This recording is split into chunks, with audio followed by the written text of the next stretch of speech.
ഒരുപാട് ടൂറിസ്റ്റുകൾ ഇവിടെ ഫോട്ടോ എടുക്കാനും ടിക്ടോക്ക് വീഡിയോ ചെയ്യാനൊക്കെ നടക്കുന്നുണ്ട്.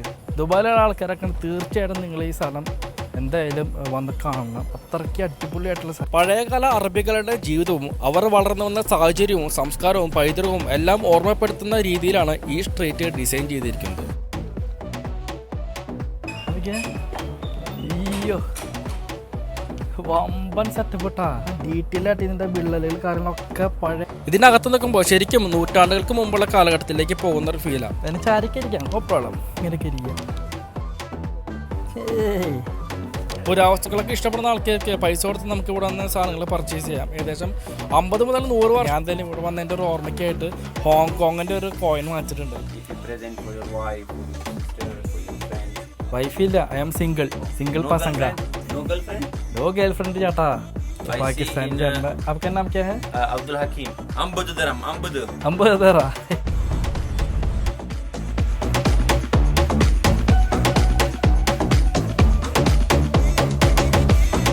ഇവിടുത്തെ പൂട്ടിലൊക്കെ ഭയങ്കര ഫ്രണ്ട്ലിയാണ്. കാരണം ഷേക്ക് നമുക്ക് ഇതുപോലെ ബ്യൂട്ടിഫുൾ ആയിട്ട് സ്ഥലങ്ങളൊക്കെ ഉണ്ടാക്കിയിട്ടുള്ളത് നമുക്ക് വന്ന് ആസ്വദിക്കാനാണ്. കംപ്ലീറ്റ് ഏരിയ അങ്ങോട്ട് മാറി എന്നുള്ളതാണ്. ഹായ്, എല്ലാവർക്കും നമസ്കാരം. നമ്മളിപ്പോൾ നിൽക്കുന്നത് അൽസീഫ് ദുബായ് എന്ന് പറഞ്ഞിട്ടുള്ള ദുബായിലെ ഏറ്റവും ലേറ്റസ്റ്റ് ആയിട്ടുള്ള ടൂറിസ്റ്റ് സ്പോട്ടിലാണ്. ഇപ്പോൾ ഈ സ്ഥലത്തിനെ കുറിച്ച് പറയുകയാണെങ്കിൽ ഇത് ആക്ച്വലി ഒരു സ്ട്രീറ്റാണ്, വാക്കിംഗ് സ്ട്രീറ്റാണ്. 1.8 കിലോമീറ്റർ നീണ്ടു നിവർന്ന് നടക്കുന്ന ഒരു സ്ട്രീറ്റാണ്. ഇപ്പോൾ ഈ സ്ട്രീറ്റിൽ ധാരാളം ഷോപ്പിംഗ് ഔട്ട്ലെറ്റ് ഉണ്ട്, റെസ്റ്റോറൻറ്റ്സ് ഉണ്ട്, കഫേകളുണ്ട്, അങ്ങനെ ഒരുപാട് സെറ്റപ്പുകളുണ്ട് ഈ ഒരു സ്ട്രീറ്റിൽ. അപ്പോൾ ഇതിന്റെ മെയിൻ ഹൈലൈറ്റ് എന്ന് വെച്ച് കഴിഞ്ഞാൽ ഡിസൈനാണ്. അതായത് ഒരു സൈഡിലോട്ട് നമ്മൾ നടന്നു കഴിഞ്ഞാൽ മോഡേൺ ആയിട്ടുള്ള ദുബായ്, ഒരു സൈഡിലോട്ട് നടന്നു കഴിഞ്ഞാൽ നമുക്ക് പഴയകാല പുരാതന അറബിക് സ്റ്റൈലിലുള്ള ഒരു ദുബായ് ആണ് നമുക്ക് കാണാൻ കഴിയുക. അപ്പോൾ ആ ഒരു തീമിലാണ് ഈ ഒരു സ്ഥലം ഡിസൈൻ ചെയ്തിരിക്കുന്നത്. അതാണ് മെയിനായിട്ട് ഈ സ്ഥലത്തിന്റെ ഹൈലൈറ്റ് എന്ന് പറയുന്നത്. അപ്പോൾ അൽസീഫ് ദുബായിയുടെ കിടിലൻ കാഴ്ചയിലായിരിക്കും നിങ്ങളിന്ന് കാണാൻ പോകുന്നത്. സോ ഫാന്റസി ജനയുടെ മറ്റൊരു മനോഹര എപ്പിസോഡിലേക്ക് എല്ലാവർക്കും സ്വാഗതം. ഇങ്ങോട്ട് പറയാനായിട്ട് നിങ്ങൾ മെട്രോയിലാണ് വരുന്നതെങ്കിൽ ബുർജുമാൻ അല്ലെങ്കിൽ ഷർഫ് ബ്രിഡ്ജ് എന്ന് പറഞ്ഞ മെട്രോ സ്റ്റേഷനിൽ ഇറങ്ങി കഴിഞ്ഞാൽ അവിടെ കുറച്ച് നടന്നു കഴിഞ്ഞാൽ നമുക്ക് അൽസീഫിന്റെ ഏതെങ്കിലും സ്റ്റാർട്ടിംഗ് പോയിന്റിൽ എത്തിച്ചേരാൻ പറ്റും. അവിടെ നടന്നു കഴിഞ്ഞാൽ നമുക്ക് ഈ ഒരു സ്ഥലത്തിലേക്ക് എക്സ്പ്ലോർ ചെയ്യാം. പക്ഷേ നമ്മൾ ഇന്ന് വന്ന ബോട്ടിലാണ്. കാരണം നമുക്ക് വരാനായിട്ട് ഏറ്റവും ഈസി ആയിട്ടുള്ള ആക്സസ് ബോട്ടായിരുന്നു. കാരണം നമ്മൾ താമസിക്കുന്നത് ബനിയാസിലായിരുന്നു. അപ്പോൾ 2 dirhamsആണ് ബോട്ടിന് കോസ്റ്റ് വരുന്നത്. അപ്പോൾ ബനിയാസ് ഏരിയയിലൊക്കെ ആൾക്കാരെ കാണുന്നുണ്ടെങ്കിൽ നിങ്ങൾക്ക് തീർച്ചയായിട്ടും ബോട്ടിൽ വരാം. ബോട്ടിൽ വരുമ്പോൾ വ്യത്യസ്തമായിട്ടുള്ള എക്സ്പീരിയൻസ് ആയിരിക്കും. ഈ ഒരു അബ്രയുടെ മനോഹരമായിട്ടുള്ള കാറ്റെല്ലാം കണ്ട് ആസ്വദിച്ച് നമുക്ക് ഇവിടെ വന്ന് ഇറങ്ങാം. ഇതാണ് ബനിയാസ് മെറൈൻ സ്റ്റേഷൻ. ഇവിടെ നിന്നാണ് നമുക്ക് ടിക്കറ്റ് എടുക്കുക. ടിക്കറ്റ് വേണമെങ്കിൽ ടിക്കറ്റ് എടുക്കാം, അല്ലെങ്കിൽ നമുക്ക് മെട്രോ കാർഡ് എന്നുണ്ടെങ്കിൽ മെട്രോ കാർഡിൽ പഞ്ച് ചെയ്യാൻ പറ്റും. 2 dirhamsആണ് കോസ്റ്റ് വരുന്നത്.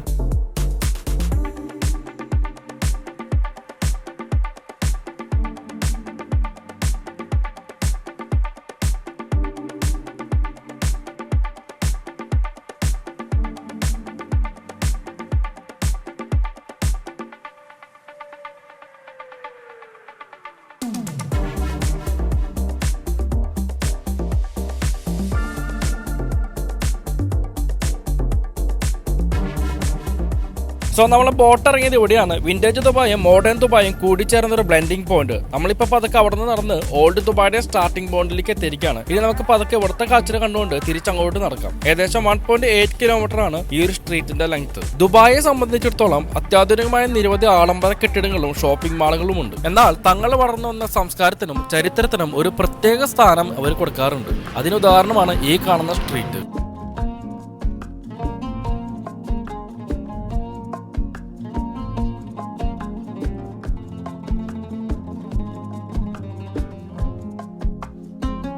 പഴയകാല അറബികളുടെ ജീവിതവും അവർ വളർന്നു വന്ന സാഹചര്യവും സംസ്കാരവും പൈതൃകവും എല്ലാം ഓർമ്മപ്പെടുത്തുന്ന രീതിയിലാണ് ഈ സ്ട്രീറ്റ് ഡിസൈൻ ചെയ്തിരിക്കുന്നത്.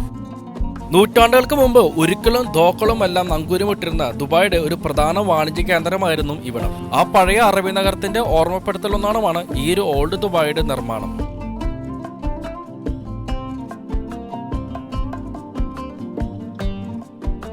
അബ്രാഡ് ഒരു ബ്യൂട്ടിഫുൾ ആയിട്ടുള്ള വ്യൂ നമുക്ക് ഈ പോയിന്റിൽ നിന്ന് കാണാൻ പറ്റും.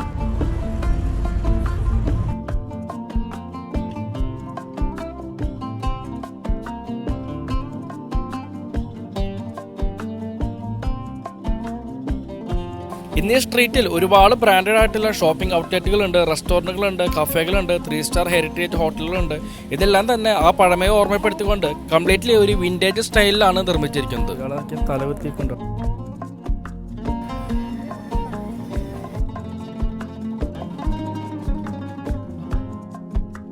ഇവിടുത്തെ തദ്ദേശീയരായിട്ടുള്ള പൂർവികരെല്ലാം ഉപയോഗിച്ചു പോന്നിരുന്ന മത്സ്യബന്ധന വലകളും വഞ്ചികളും പങ്കായും എല്ലാം മനോഹരമായിട്ട് തന്നെ ക്രാഫ്റ്റ് ചെയ്ത് വെച്ചിട്ടുണ്ട്. ഇതിനകത്ത് നിൽക്കുമ്പോൾ ശരിക്കും നൂറ്റാണ്ടുകൾക്ക് മുമ്പുള്ള കാലഘട്ടത്തിലേക്ക് പോകുന്ന ഒരു ഫീലാണ്. പഴയ അറബി കഥകളിലെ കേട്ടുമറന്ന അറബി നാടിൻ്റെ ചില സങ്കല്പ ചിത്രങ്ങളുണ്ടല്ലോ, അതെല്ലാം മനസ്സിലേക്ക് ഇങ്ങനെ കയറി വരും. പഴമയുടെ അനുഭവം ആളുകൾക്ക് കിട്ടുന്നതിന് വേണ്ടി വളരെ സൂക്ഷ്മതയോടു കൂടിയാണ് ഓരോ ചെറിയ ഭാഗവും ഡിസൈൻ ചെയ്തിരിക്കുന്നത്. പഴയ കെട്ടിടങ്ങളൊക്കെ ഉണ്ടാകുന്ന ഭിത്തിയുടെ വിള്ളലുകളും പൊടി പിടിച്ച റാന്തലുകൾക്കും പഴയ ജലസംഭരണികളും ഒരു കാലത്ത് വിപ്ലവം സൃഷ്ടിച്ച കറക്കി വിളിക്കുന്ന ലാൻഡ് ഫോണുകളടക്കം ഒരുപാട് വിൻറ്റേജ് മെറ്റീരിയൽസ് ഇവിടെ ഷോക്കേസ് ചെയ്തിട്ടുണ്ട്. ഓരോ ചെറിയ വസ്തുക്കളുടെയും മൈന്യൂട്ടായിട്ടുള്ള ഡീറ്റെയിൽസ് പോലും വളരെ മനോഹരമായിട്ടാണ് ഓർഗനൈസ് ചെയ്തിരിക്കുന്നത്. ഇത് പൊടി പിടിച്ച് ക്ലീൻ ചെയ്യാത്തല്ല കേട്ടോ, ഇതിങ്ങനെയാണ് ആ പഴമ നിലനിർത്താൻ വേണ്ടി ഇവരിങ്ങനെ കുറച്ച് പൊടിയൊക്കെ അടുപ്പിച്ചിരിക്കുന്നതാണെന്ന് തോന്നുന്നു. അല്ലെ പഴയ ടേപ്പർ കാർഡറൊക്കെ. പുറത്തുനിന്നും വരുന്ന ഒരു വൈദേശികന് ഈ നാടിൻ്റെ പാരമ്പര്യ തനിമ മനസ്സിലാക്കുന്നതിനും പഠിക്കാനും ഇതിലും ലളിതമായ മറ്റൊരു മാർഗമുണ്ടെന്ന് എനിക്ക് തോന്നുന്നില്ല. ശരിക്കും ഒരു ബ്യൂട്ടിഫുൾ ആയിട്ടുള്ളൊരു സെറ്റപ്പ് കേട്ടോ. ഒരുപാട് ടൂറിസ്റ്റുകൾ ഇവിടെ ഫോട്ടോ എടുക്കാനും ടിക്ടോക്ക് വീഡിയോ ചെയ്യാനൊക്കെ നടക്കുന്നുണ്ട്. ഇതെല്ലാം നമുക്ക് ഈ സ്ട്രീറ്റിൽ കാണുമ്പോൾ തന്നെ നമുക്കൊരു പുരാതന തോന്നുന്നുണ്ട്. ഒരു രക്ഷയില്ല കേട്ടോ. ദുബായിലുള്ള ആൾക്കാരൊക്കെ തീർച്ചയായിട്ടും നിങ്ങൾ ഈ സ്ഥലം എന്തായാലും വന്ന് കാണണം. അത്രയ്ക്ക് അടിപൊളിയായിട്ടുള്ള സ്ഥലമാണ്. ഈ വെയിലത്ത് തണൽ വിരിച്ച് നിൽക്കുന്ന ഒരു മനോഹരമായിട്ടുള്ളൊരു മരം. ഇവിടെ ഇരിക്കാനൊക്കെ ഉള്ളേ ഒരുപാട് സെറ്റപ്പുകളുണ്ട്. അതിന് ചാരിക്ക് ഇരിക്കാം, നോ പ്രോബ്ലം. ഇങ്ങനെയൊക്കെ ഇരിക്കാം, അല്ലെങ്കിൽ ഇതിൻ്റെ ഇരിക്കാം, എങ്ങനെ വേണ്ടിയിരിക്കാം. ഇതൊന്നും വിൽക്കാൻ പറ്റുന്നതാണെന്ന് എനിക്ക് തോന്നുന്നില്ല. ജസ്റ്റ് എന്താ പറയുക, ഒരു പഴമ ഓർമ്മപ്പെടുത്താൻ വേണ്ടി ഇങ്ങനെ വെച്ചിരിക്കുകയാണ്. ഇതിനകത്ത് ഹെറിറ്റേജ് ആയിട്ടുള്ള ഹോട്ടലുകളൊക്കെ ഉണ്ട്. അപ്പോൾ അതൊക്കെ മേലേക്ക് കയറാം. ഒരുപാടുണ്ട് ഏരിയ കാണാനായിട്ട്. എനിക്ക് അയ്യോ വമ്പൻ സെറ്റപ്പ് ഇട്ടാ. കംപ്ലീറ്റ് ബ്രൗൺ ഷെയ്ഡുള്ള ആംബിയൻസ്. അതാ ഈ ഒരു ചമരൊക്കെ വളരെ എന്താ പറയുക ഡീറ്റെയിൽ ആയിട്ട് ഇതിൻ്റെ വിള്ളലുകൾ കാര്യങ്ങളൊക്കെ പഴയ രീതിയിലാണ് ഇത് കൺസ്ട്രക്ട് ചെയ്തിട്ടുള്ളത്. ഇതിനകത്തൊക്കെ റെസ്റ്റോറൻറ്റുകളാണ്. അൽസിഫ് ഹെറിറ്റേജ് ഹോട്ടൽ ആൻഡ് കഫേ. ശരിക്കും രാത്രി വരണം, എന്നാണ് കുറച്ചുകൂടി ഇവിടുത്തെ എന്താ പറയുക ആംബിയൻസ് ഒക്കെ മാറുക. കംപ്ലീറ്റ് ലൈറ്റൊക്കെ ഇട്ടിട്ടുള്ള പ്രത്യേക ഒരു ആംബിയൻസ് ആയിരിക്കും രാത്രി വന്നു കഴിഞ്ഞാൽ.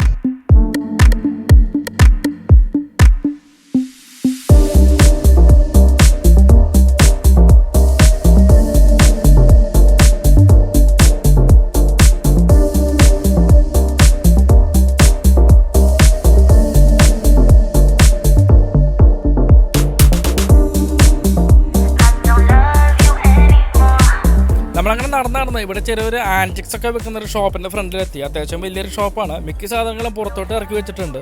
പുരാവസ്തുക്കളൊക്കെ ഇഷ്ടപ്പെടുന്ന ആൾക്കാർക്ക് പൈസ കൊടുത്ത് നമുക്ക് ഇവിടെ നിന്ന് സാധനങ്ങൾ പർച്ചേസ് ചെയ്യാം. ഏകദേശം 50 മുതൽ 100 വർഷം വരെ പഴക്കമുള്ള സാധനങ്ങളാണെന്നാണ് ഇവിടുത്തെ പാകിസ്ഥാൻ ചേട്ടൻ പറയുന്നത്. അഫ്ഗാനിസ്ഥാൻ, തുർക്ക്മെനിസ്ഥാൻ, പാകിസ്ഥാൻ തുടങ്ങിയിട്ടുള്ള ധാരാളം നോർത്ത് ഏഷ്യൻ രാജ്യങ്ങളത്തെ സാധനങ്ങളാണ് ഇവിടെ അധികം വിൽക്കാൻ വെച്ചിട്ടുള്ളത്. കരകൗശല വസ്തുക്കൾ, മരങ്ങളിലൊക്കെ കൊത്തുപണികൾ ചെയ്തിട്ടുള്ള ശില്പങ്ങൾ, പഴയ പാത്രങ്ങൾ തുടങ്ങിയ ധാരാളം സാധനങ്ങൾ ഇവിടെ വിൽക്കാൻ വെച്ചിട്ടുണ്ട്. അപ്പോൾ ഇത്തരം കാര്യങ്ങളൊക്കെ ഇൻട്രസ്റ്റ് ഉള്ള ആൾക്കാർക്ക് ഇവിടെ നിന്ന് സാധനങ്ങളൊക്കെ വാങ്ങിക്കാവുന്നതാണ്. ഞാൻ എന്തായാലും ഇവിടെ വന്നതിൻ്റെ ഒരു ഓർമ്മയ്ക്കായിട്ട് ഹോങ്കോങ്ങിൻ്റെ ഒരു കോയിൻ വാങ്ങിച്ചിട്ടുണ്ട്. ഇതിനു മുമ്പ് നമ്മൾ ജുമേറ പോയ സമയത്ത് അമേരിക്കൻ്റെ US ഡോളറിൻ്റെ ഒരു പഴയ ഒരു കോയിൻ വാങ്ങിച്ചിട്ടുണ്ടായിരുന്നു. അപ്പോൾ ഇവിടെ വന്നപ്പോൾ നമ്മൾ ഹോങ്കോങ്ങിൻ്റെ ഒരു കോയിൻ വാങ്ങിച്ചത്. നല്ല രസത്തിൻ്റെ കാരണമായിട്ട് 20 റംസാണ് എൻ്റെ കോസ്റ്റ് വരുന്നത്. വാട്ട് ഈസ് സ്പെഷ്യാലിറ്റി ദിസ് ആണ്? ഫുങ് ഷുയ്, ചൈന 80 ഇയർ. ഓ 80 ഇയർ പഴക്കമുള്ള സാധനമാണ്. ദിസ് ചന്ദനം. This is gift shop from Afghanistan, handmade. If you completely present, gift shop. If you present for your wife, for your sister, for your friends. Wife ഇല്ല, I am single. Single No പസംഗ. No girlfriend? No girlfriend ചേട്ടാ. പാകിസ്ഥാനി ചേട്ടൻ്റെ. आपका नाम क्या है? Abdul Hakim. 50 dirham. 50 തരാ. Bah. Vanda, ne vanda. 10 dirham. Bah. 20 തരാം. 20 തരാം. 20 dirham. പാകിസ്ഥാനി ചേട്ടൻ നമ്മൾ മലയാളം പഠിപ്പിച്ചു. 10 dirham. 10 തരാം. Bah. ഓക്കെ. മുഗൾ കാലഘട്ടത്തിലൊക്കെ ഉപയോഗിച്ചിരുന്ന ഡോറിൻ്റെ ലോക്കിംഗ് സിസ്റ്റം ആണത്. അപ്പോൾ ഇത്തരത്തിലുള്ള ഒരുപാട് സാധനങ്ങൾ ഈ ഒരു ഷോപ്പിനകത്തുണ്ട്. അപ്പോൾ പുരാവസ്തുക്കൾ ഇഷ്ടപ്പെടുന്ന ആൾക്കാർക്ക് ഇവിടെ വന്നു കഴിഞ്ഞാൽ നമുക്ക് സാധനങ്ങൾ ഇഷ്ടംപോലെ പർച്ചേസ് ചെയ്യാവുന്നതാണ്. സോ ഇതൊക്കെയാണ് ഇവിടുത്തെ കാഴ്ചകൾ. അപ്പോൾ നമുക്ക് പതുക്കെ ഇവിടെ നിന്ന് നടക്കാം.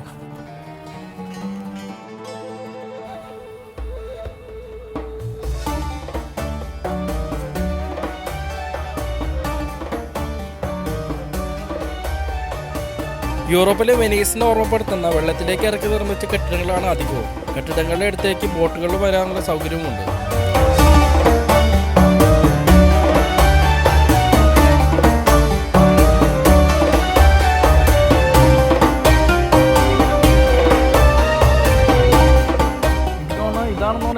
എൻട്രൻസ്. ഇവിടെയാണ് ഇങ്ങനെ അൽസീഫ് ദുബായ് എന്നൊക്കെ ബോർഡൊക്കെ എഴുതി വെച്ചിട്ടുണ്ട്. ധാരാളം ടൂറിസ്റ്റുകളൊക്കെ ഇവിടെ ഇറങ്ങുന്നത് കാണാം. പൂച്ചക്കുട്ടി ഇവിടുത്തെ പൂച്ചകളൊക്കെ ഭയങ്കര ഫ്രണ്ട്ലിയാണ്. കിമി പോസ് ഹായ് പോട്ടെ ബായ്. ഇവിടെയും വെച്ചിട്ടുണ്ട് ഒരുപാട് പഴയ വെള്ളമൊക്കെ വെക്കുന്ന ഒരു സംഭവം. അതുപോലെ പഴയ ഒരു സൈക്കിളാണത്. എന്താ ഇത് പഴയ സൈക്കിളല്ല, അതേതോ ജോലിക്കാരുടെ സൈക്കിളാണെന്നത്. നമ്മൾ തെറ്റി പുരാതനാന്ന് വിചാരിച്ചിട്ട്. നമ്മൾ കുറച്ച് നടന്നു കഴിഞ്ഞാൽ പുരാതന കഴിയും, പിന്നെ മോഡേൺ ആയിട്ടുള്ള സിറ്റിയാണ് പറയാൻ പോകുന്നത് കേട്ടോ. അപ്പോൾ ഇതാണ് നമ്മുടെ ഓൾഡ് ദുബായിയുടെ എൻഡ് പോയിന്റ് എന്ന് പറഞ്ഞത്. പിന്നെ കാണാൻ പോകുന്ന റെസ്റ്റോറൻറ്റ്സുകളായാലും ഷോപ്പിംഗ് ഔട്ട്ലെറ്റ് ആയാലും എല്ലാം മോഡേൺ ആയിട്ടുള്ള എന്താ പറയുക സ്ഥലങ്ങളാണ് നമ്മൾ കാണാൻ പോകുന്നത്. ദുബായ് സൈറ്റ് സീയിങ്ങിൻ്റെ ബസ്സാണ്. നമുക്ക് ഒരു ദിവസം എന്തായാലും ഈ ഒരു ബസ്സിൽ പോകാം. ഇവിടുന്ന് അങ്ങോട്ട് മക്കളെ കംപ്ലീറ്റ് മോഡേണാണ്. മോഡേൺ ആയിട്ടുള്ള റെസ്റ്റോറൻറ്റ്സുകൾ ഓക്കെ. പിന്നെ ആംബിയൻസ് നമ്മൾ ഇത്ര നേരം നടന്ന ആ ഒരു ആംബിയൻസ് കംപ്ലീറ്റ് മാറി. അടിയിൽ വെച്ചിട്ട് ടൈൽസുകൾ, ബിൽഡിങ്ങുകൾ എല്ലാം മോഡേൺ ആയിട്ടുള്ള പുതിയ തലമുറയിലുള്ള ന്യൂജൻ ബിൽഡിങ്ങുകളാണ് നമ്മളിപ്പോൾ കാണുന്നത്. ബാക്കിലൊക്കെ എൻ്റെ ബാക്ക്ഗ്രൗണ്ടിലും ഫോർഗ്രൗണ്ടിലൊക്കെ കാണുന്നത് കംപ്ലീറ്റ്ലി മോഡേൺ ആയിട്ടുള്ള ദുബായ്. ആംബിയൻസ് കംപ്ലീറ്റ് അങ്ങോട്ട് മാറി. ഇപ്പോൾ ശരിക്കും പറഞ്ഞാൽ ഇവിടെ ആൾക്കാർ ഇപ്പോൾ കുറവാണ്. കാരണം സ്ഥലമൊക്കെ അറിഞ്ഞ് തുടങ്ങുന്നുള്ള ആൾക്കാർ. പരമാവധി നിങ്ങൾ കാണുന്നതൊക്കെ സ്ഥലമൊക്കെ ഷെയർ ചെയ്യുക. ഇവിടെ കുട്ടികൾക്ക് കളിക്കാനുള്ള ഒരുപാട് ചെറിയ ചെറിയ ഇങ്ങനത്തെ കുറേ സംഭവങ്ങളൊക്കെ ഉണ്ട്. എന്ത് ബ്യൂട്ടിഫുൾ ആയിട്ടുള്ള ഫ്രെയിമാണെന്നൊക്കെ. ഓ വെറൈറ്റി ആയിട്ടുള്ള എക്സ്പീരിയൻസ് തന്നെയാണ് കേട്ടോ. അപ്പോൾ ദുബായിലൊക്കെ ഒഴിവ് സമയം കിട്ടുമ്പോൾ തീർച്ചയായും നമ്മൾ ഇവിടെയൊക്കെ ഒന്ന് എക്സ്പ്ലോർ ചെയ്യാം. കാരണം ശരിക്കും നമുക്ക് ഇതുപോലുള്ള ബ്യൂട്ടിഫുൾ ആയിട്ടുള്ള സ്ഥലങ്ങളൊക്കെ ഉണ്ടാക്കി കിട്ടുന്നത് നമുക്ക് വന്ന് ആസ്വദിക്കാനാണ്. എന്താ ഓ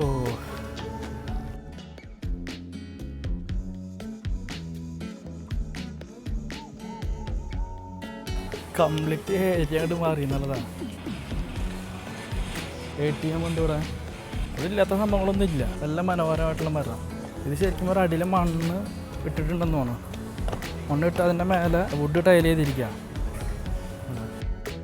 ഇവിടെയൊക്കെ നമുക്ക് ഇരിക്കാനുള്ള കുറേ ചെയറുകളും കരളൊക്കെ കൊടുത്തിട്ടുണ്ട്. മനോഹരമായിട്ടുള്ള പച്ച വരച്ച മരങ്ങൾ.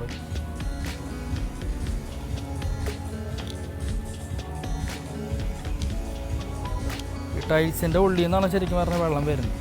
നോക്കിയാൽ എന്താ ക്രിയേറ്റിവിറ്റി നോക്കിയാൽ.